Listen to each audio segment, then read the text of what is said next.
Many people are forced into living paycheck to paycheck. Let's find out why. A surge in prices for everything from gasoline to groceries has burned a collective hole in millions of Americans' wallets, forcing many people to cut back on expenses and dip into their savings accounts. This is a trend that is putting the squeeze on everyone, including apparently those in the top 5%. You see, a survey was done, and even those making $250,000 a year, they are having trouble and now living paycheck to paycheck. Who would have thought that this could happen in one of the wealthiest countries in the world?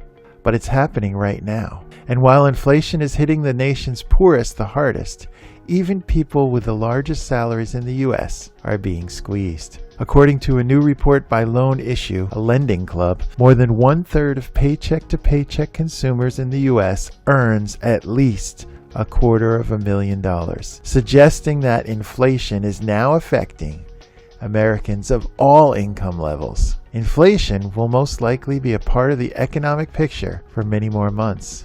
Consumers living paycheck to paycheck in all income brackets will need to review their financial situations and plan spending accordingly.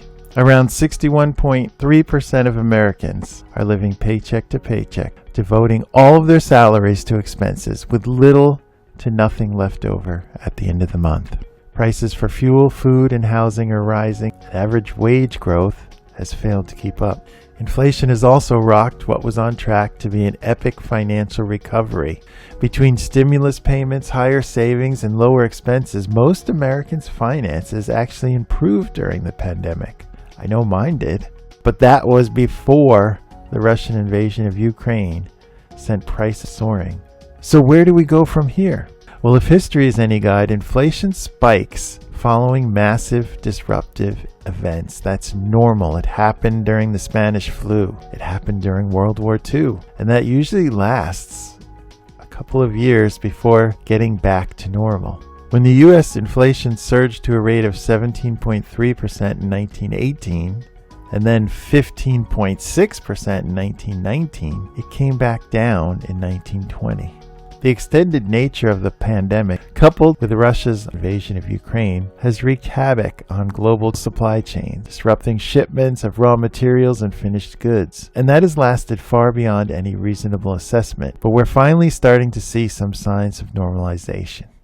China is moving to reopen. OPEC is taking steps to reverse the effects of Russia's invasion, and both food and energy prices are stabilizing. Let's hope inflation is now peaked. In 2023, prices will finally start falling and continue back to current levels. The Fed, by the end of this year, will hopefully have done its job in reducing normalized demand to meet constrained supply, and our economy can get back on an even keel.